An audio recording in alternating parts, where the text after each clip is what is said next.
खुलुमबाय digital news नायगिरि साफ्रोम बयखौबो बरायग्रोबाय बे समाव दङ आङो उदालगुरि जिल्लानि सिङाव थानाय 1 नं बेरगाव गामियाव सासे मैखुन आबादारि बिथांनि नखराव बिथाङा गोबां मैखुन आबाद खालामनानै गोबां रांखान्थि बिथिं गोबां जौगानाय फैदों आं बे समाव बिथांनिफ्राय फंनैसो बाथ्रा मिथिना लानानै बिथाङा मा खालामनानै मैखुन आबादखौ खालामगासिनो दङ गिबियावनो बिथांनिफ्राय जों मिथिना लागोन।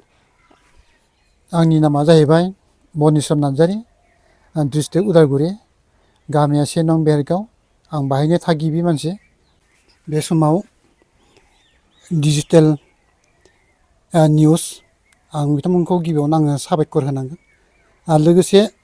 आंनि न'आवहाय खबर लाफैनो थाखाय आङो बिथांमोनखौ आं साबायखर बावो दा आं सासे आबादारि मैखुन बानायग्रा आं बे मैखुनजोंनो दिनैहाय आंनि जिउ राहानि थाखाय आङो मावगासिनो दं मानो होनबा आं बेजोंनो न'खर सलायनायाव आंहा गोबां माने हेफाजाब मोनदों आंनि गथ' गथाय आरो फरायनायफ्राव आं बेजोंनो आङो सहायसंनो हादों बेनिखायनो दिनैसिमबो आङो मैखुनखौ आङो बानायगासिनो दङ आङो नागाराखै दाबो आं बानायगासिनो दङ। माब्लानिफ्राय बानायजेननाय? आं गोदोनिफ्राय मावबाय थायो मैखुन आबादखौ माने आङो 10 बोसोर जाबाय दिनैसिम आंनि रां सोलिबाय थानाया। ओमफ्राय माबायदि खालामनाय जायो बेसेबांसो मैखुनखौ आबाद खालामो नोंथाङा? आङो दा गासै बानायनाया आंहा 500 सिलिन्डार दं दा बेखौ आङो बाजाराव आङो लांबाय थायो सानफ्रामबो लांनाय जायो दा आंहा मैखुना दा एसे खमायबाय आरो दा गोदान बानायनानै दंबावो सिगाङावथ' आं बानायनाय समावहाय फार्स्ट बानायनायाव आङो सानफ्रामबो आं बाजाराव माने साप्लाय होबाय थायोमोन आरो दाबो फानबाय थानो मोनो न'खर सलायनायाव आंखौ दा बे मैखुनानो आंखौ हेफाजाब होगासिनो दङ। बेनि बाजार बेसेना बेसेबां आरो बेसेबां जौगानाय फैखो दासिमहालागै नोंथांनि रांखान्थि बिथिङाव? ओरैनोथ' बाजाराव आङो सिगाङावहाय 200 केजियाव फानदों दा मैखुना गोबां ओंखारनायलाय आङो सरकारि रेटआव आङो 150 थाखा आं केजियाव हैनाय जायो दा बेबायदिनो सोलिगासिनो दं आरो दा। बेयो सिगाङावहाय सोरनिफ्रायबा बिहोमा मोननानै ना गाव गोसो जानानै मावनाय? थारमाने आङो सिगाङावहाय मैखुन आबादखौ ओरैबायदि गोसोआव आं थुलुंगाखांदों माने मावनो होननानै मानो होनबा बै समावहाय रौतायाव ब्रह्म मिटिं जादोंमोन बे समावहाय आं सासे दखानदारनिफ्राय आङो लाबोजेननानै आं बे मैखुनखौ आङो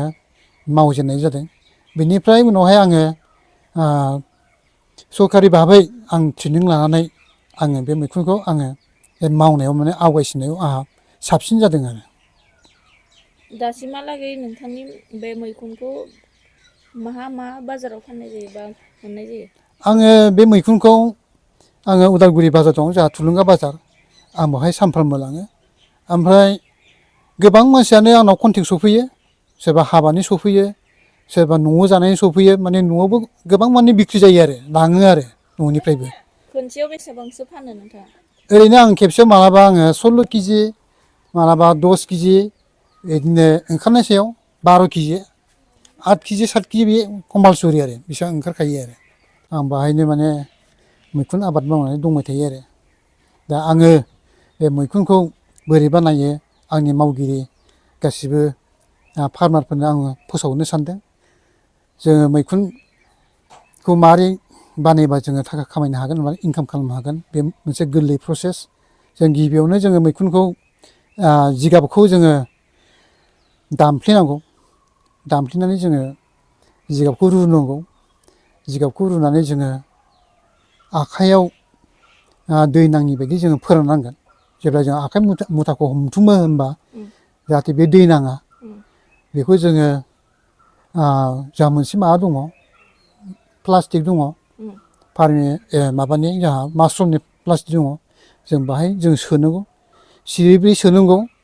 बेनिफ्राय जोङो बेगरखौ बबेनिफ्राय मोनो एबा जोलैखौ बबेनिफ्राय मोनो होनना बुङोबा आं बेखौनो बुंगोन माने बे आं जोलैखौ रौता बालिसानिफ्राय लाबोयो ओमफ्राय बियो बे जोंनि जोलैया जाहैबाय वेस्ट बेंगलनि जों बिनिफ्रायनो जोङो बांसिन लाबोनानै जों बे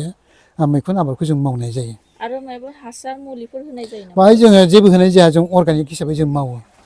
जेबो होआ माने मैखुनाव माने जोंहा होथावना जेबो बुस्थुआनो जोंहा गैया। सानबेसे नांगौ बे मैखुना बेरनो थाखाय? बे मैखुना बेरनो थाखाय जोङो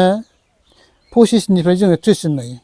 अबा जुदि जोलैया मोजांबा 16 दिनावनो बेरो जोलैया मोजांथारबा आरो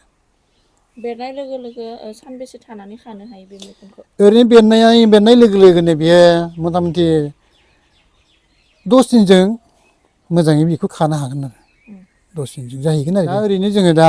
वेस्टार्न मासरुमखौ मावगासिनो दङ बेनि उनाव दा बे गोलोम बोथोर फैगासिनो दङ बे समावहाय जों मिल्कि मासरुमखौ बानायगोन आरो पेडि मासरुम बानायनाय जागोन जोंहा बेखौ अलरेडि जों बोसोराव जों बेखौ मावनाय जाखायो आरो बेखौनो बुंबाय आङो नंगौ थारैनो जाय खामानियाव गोसो गुदुं बे सुबुङा थारैनो गावनि जाफुंसारनायखौ मोननो हायो बा मैखुन फालांगि खालामनानैबो आबाद खालामनानैबो सासे रांखान्थि बिथिङाव आवगायनायजों लोगोसे न'खरखौ दैदेनलांनो हायो बेयो थारैनो जों नुनो मोनबाय मिथिनो मोनबाय बिथांनिफ्राय डिजिटेल निउसनि बे करिना बर' गोजोन्थों खुलुमबाय।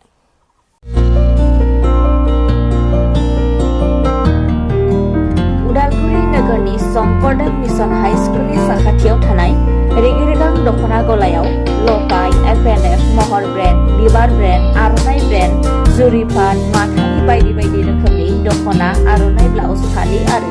बर'नि साबसिन हामसिन आगरनि जिफोरखौ हलसेल आरो रिटेल मोन्नैबो बेसेनाव बायनो हागोन बेनि थाखाय नोंथाङा 7896313108 एबा 8471820909 जानबुं नाम्बाराव सुलाद लानो हागोन।